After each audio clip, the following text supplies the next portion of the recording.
Gosh darn it, again. I think that the name of this podcast should be, Gosh Darn It.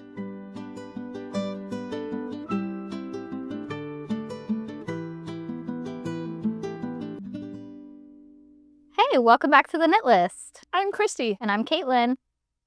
And this week, I thought we would discuss more about cold weather knits. And that leads me to Icelandic wool. Not what I'm wearing now. Is it Icelandic wool because it's for frigid temperatures? Correct. Okay. Correct. Okay. So Icelandic wool, specifically Lopi wool, and that's what I knit the folklore cardigan in. Oh, yeah. Yes.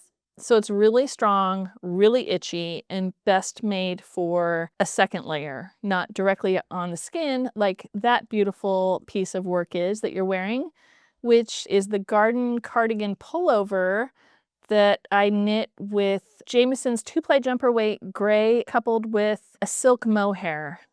And isn't it soft and warm? It's so warm. It's warm. It's beautiful. I have no shirt on under this, which if you know me, Ooh. I always wear a shirt under a knit sweater, but I don't need it. It's very comfy. It's just super soft. Yeah.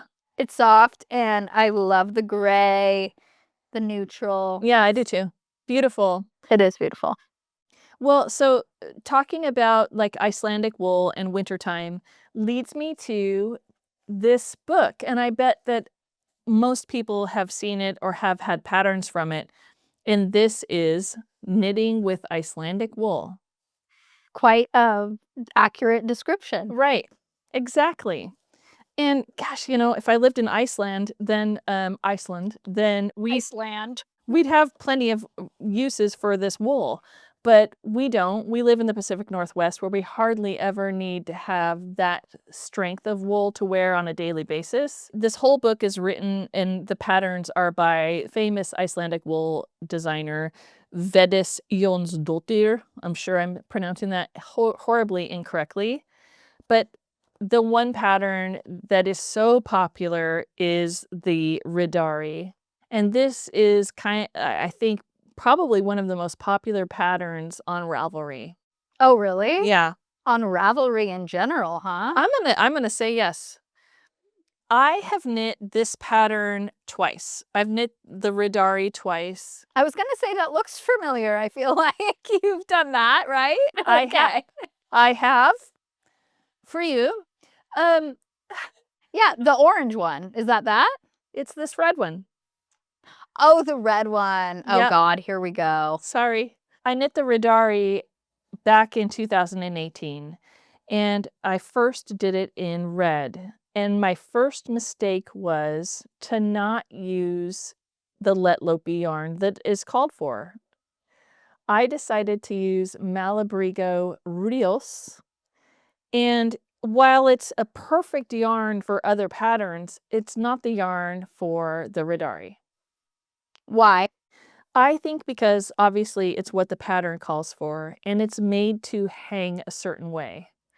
And the Malabrigo Rios, it hangs very nicely like every other sweater that you want.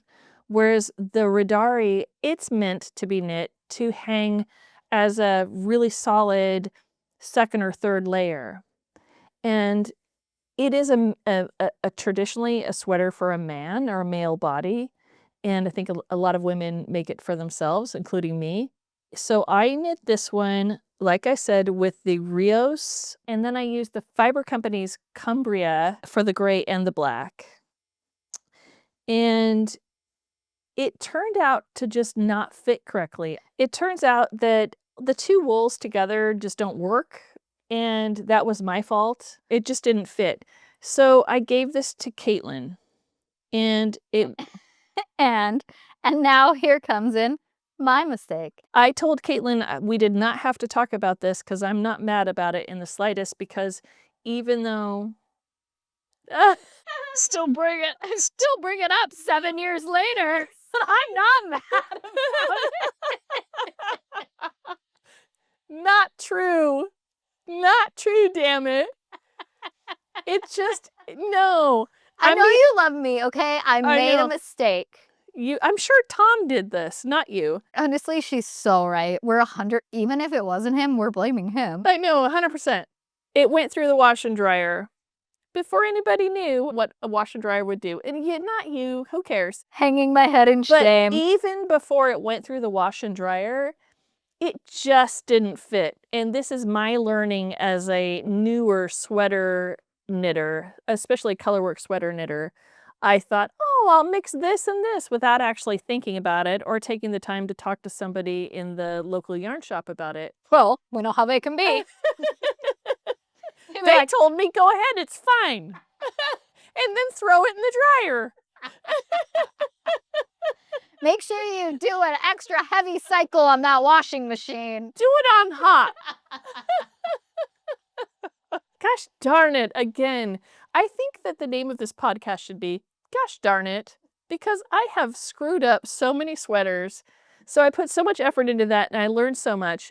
And I decided that I should go ahead and screw it up for a second time by knitting it in green for my sister-in-law.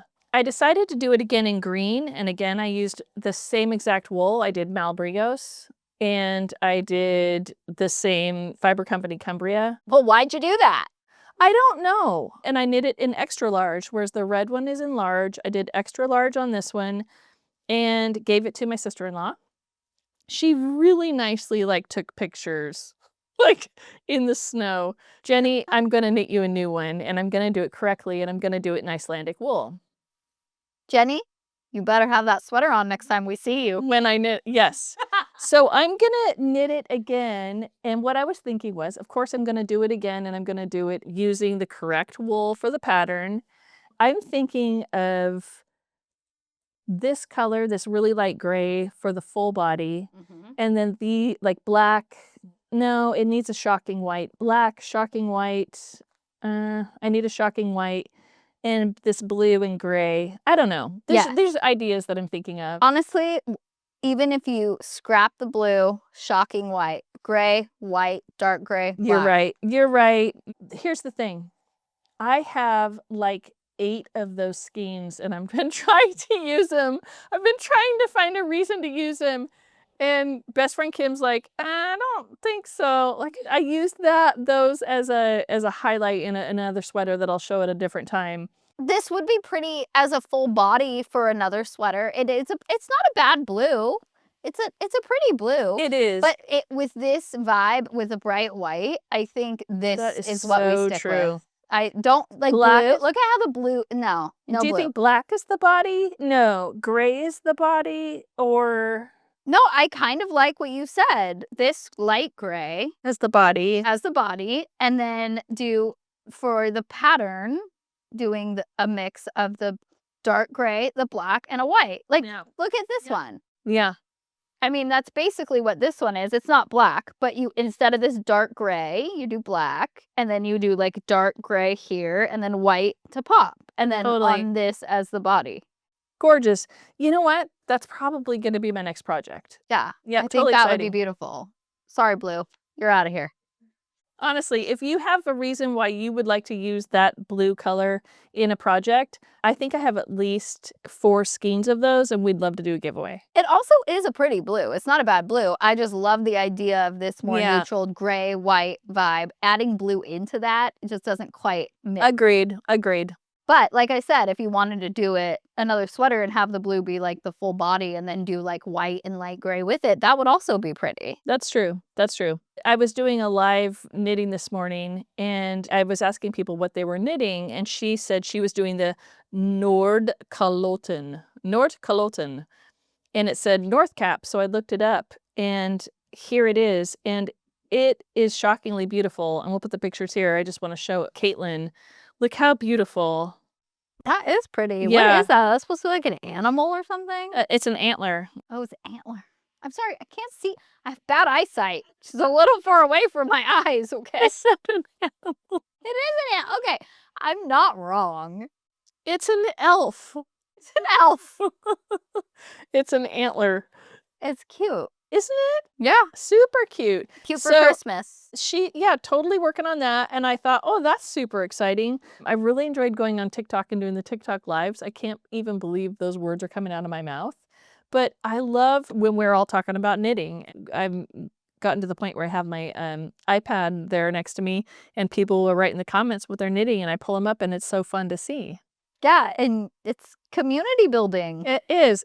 Yeah. People love to talk about it. They love to share what they're doing and talk about, even like, I see so many videos of people being like, I need your advice. What should I do with this part of my sweater? I know. And I just like it and scroll past because I'm like, I don't have any advice. Christy, you got any advice? I'll have to answer it. But it's really fun. And TikTok, we are Knitlist Podcast. Instagram is Knitlist Pod. Sorry to be confusing. It's a small world and it's a big world and it's really fun to be part of that. And yeah, I feel honored to be sitting there just knitting in my chair and people talking about it and asking questions. That's fun. It is really fun. People are interested and you're doing a awesome test knit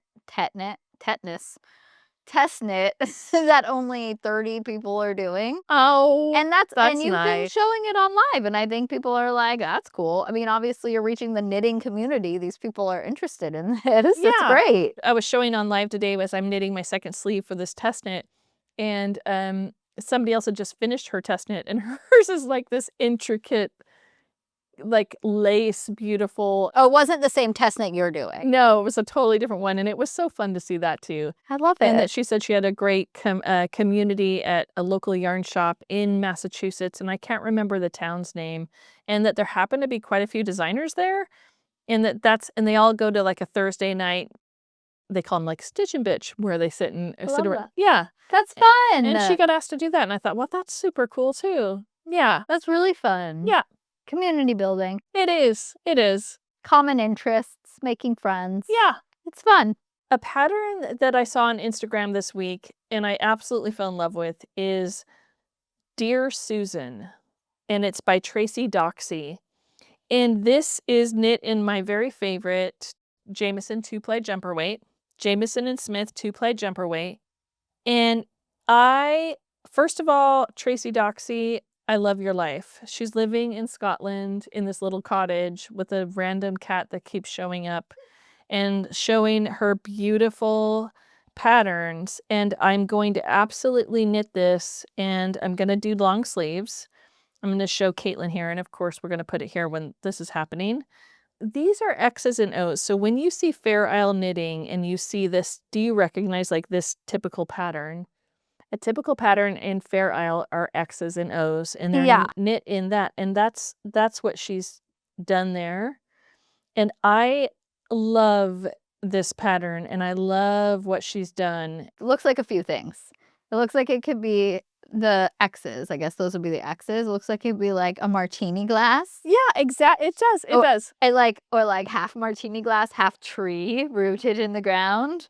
Or it looks like an hourglass. But it looks pretty. Totally. So you can see the X's and O's in Sammy's sweater. I called his Paul McCartney sweater, his McCartney. There's a very famous pattern that Paul was wearing and Linda took a picture of him and he's holding a camera and taking a drink of coffee. And it's kind of popular. And this is my version. I call this Sammy's McCartney sweater.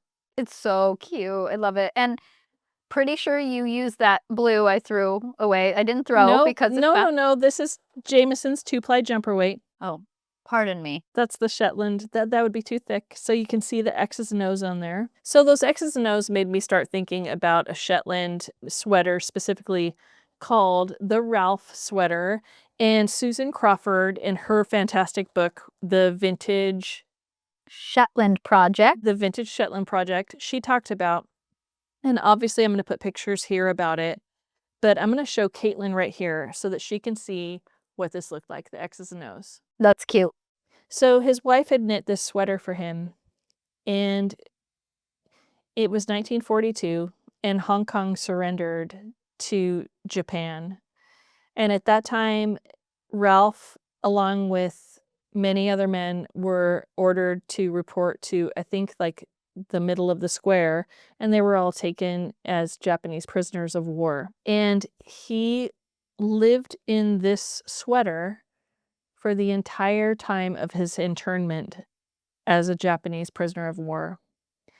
And when he came back, he still had it. And there are pictures all in this book, and we'll put the pictures here of what it looks like now. And it's absolutely a testament of love, and I think that's what she calls it, because he looked at it every day and he saw the X's and O's. We're going to put pictures of Ralph and his wife here and this sweater that he lived in during his harrowing experience.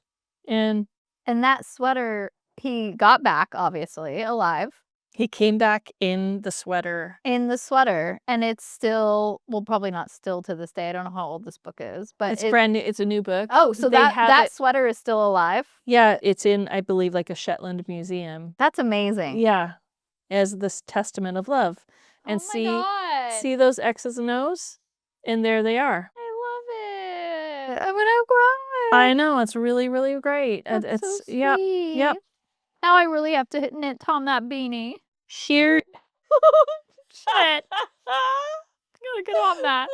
Here's the author of the book, wearing gloves as she was honored enough to be able to go through it. And these are the conditions that they were found in. Horrible. Yeah, so there's a deep connection, and that's what I love about knitting. There's a deep story in everything we knit.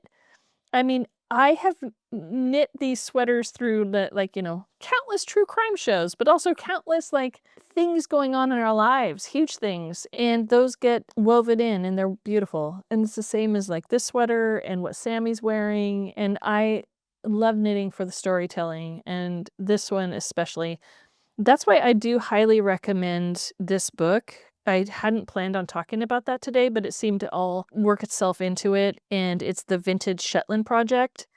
And we will talk about it more in length in a different episode. Susan Crawford is the one to follow and to see her knits and what she's uncovered and the stories behind them. Because you do love Fair Isle. I do. Contrary to some commenters' belief after our Marie Wallen episode. Oh. Still love Fair Isle, yep. Okay? Yep, I do. Yep, I do. Yeah. It's wonderful. Wow. So there we go. Heavy, very heavy stuff today on the knit list. That's all I've got on my list for the week. Cross it up. Get it off my desk. Okay. So what about your whip? Because I know you're still testing it, no? And okay, so today we're recording, full disclosure, it is November 2nd, right? 2nd. Yeah, November 2nd today. So you have until the 9th. You are 1 week out. But it has to be washed, blocked, and photographed by the 9th. Yeah, you're 1 week out. I'd hope to be done by today, but I'm not. From finish I'm line. not. This is what I have. You're so close to done. What are you talking about? I know. I would be done if I didn't have people coming for dinner. Rude. If I didn't get to see my granddaughter.